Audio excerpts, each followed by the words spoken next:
और मेरे साथ एक और खास मेहमान हैं अनुज माथुर साहब, जो कि रक्षा विशेषज्ञ हैं। बहुत स्वागत है सर आपका। लेकिन मधुरेंद्र, कल भी हम ये चर्चा कर रहे थे और ये कल भी आशंका थी कि हिंदू टारगेट किए जा रहे थे और आज भी वही तस्वीर है। बताइए क्या और जानकारी है आपके पास?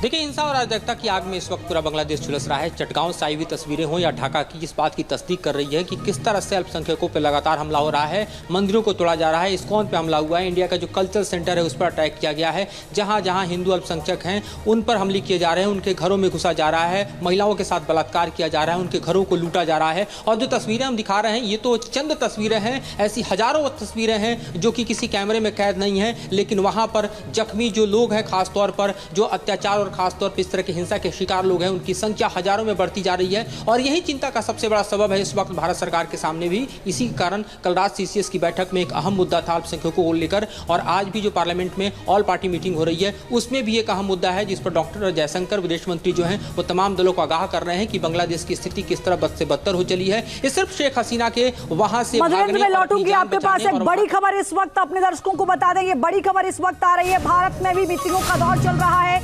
बांग्लादेश के हालात पर भारत की नजर लगातार बनी हुई है।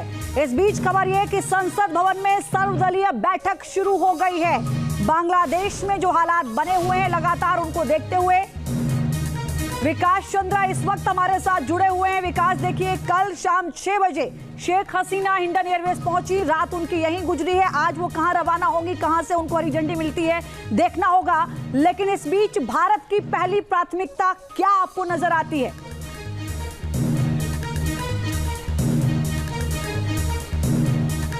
जी, पहले एक जानकारी दे दूं कि सूत्रों से खबर आ रही है कि शेख हसीना तब तक भारत में रहेंगी जब तक इनको किसी दूसरे देश में इनमें जगह नहीं मिल जाता होगा और यहाँ से सुरक्षित वो न निकल जाती हैं, तब तक वो भारत में ही रहेंगी। दूसरी बात है कि देखिए, जैसे ही बांग्लादेश की स्थिति सामने आई तो सबसे पहले विदेश मंत्री एस जयशंकर ने संसद भवन परिसर में ही कल प्रधानमंत्री से मुलाकात की थी और उन्हें पूरी विस्तृत जानकारी दी थी। उसके बाद शाम में सीसीएस की बैठक हुई और उसमें सभी जो सीसीएस के मंत्री हैं और तमाम आला अधिकारी और राष्ट्रीय सुरक्षा सलाहकार सभी मौजूद थे। वो बैठक हुई बांग्लादेश के हालात पर, और अब सर्वदलीय बैठक संसद भवन परिसर में शुरू हो गई है।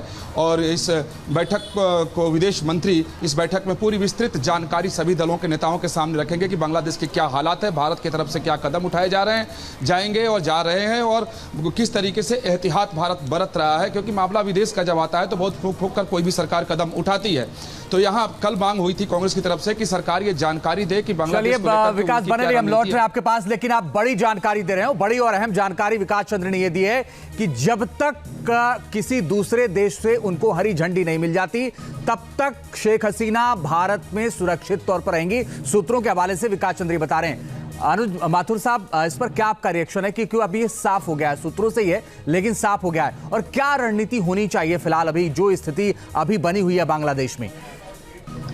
देखिए, जो बांग्लादेश की परिस्थिति अभी उभर करके सामने आ रही है, देखिए, हिंदुओं पे अत्याचार होना, हिंदुओं के मंदिरों को जलाया जाना, ये कोई नई बात नहीं है। पिछले पहले भी काफी बार ऐसा हो चुका है। लेकिन इस बार जो रेडिकल इस्लामिस्ट हैं उन्होंने एक स्ट्रेटेजी, एक बहुत बड़ी मुहिम के तौर पे सारे हिंदुओं को एलिमिनेट करना शुरू कर दिया है। आप देखेंगे कि मेरा ये मानना है कि वहां पर पूरा प्रयास वो लोग कर रहे हैं और करते रहेंगे कि बांग्लादेश को एक पूरी तरह इस्लामिस्ट कंट्री बना दिया जाए। ये उनका आइडिया है, मुझे ऐसा लगता है। दूसरी बात जो है वो बहुत जरूरी है कि आप सरकार कोई भी रहे, पीछे आर्मी का ही हाथ रहेगा, ये आप निश्चित रूप से मान लें।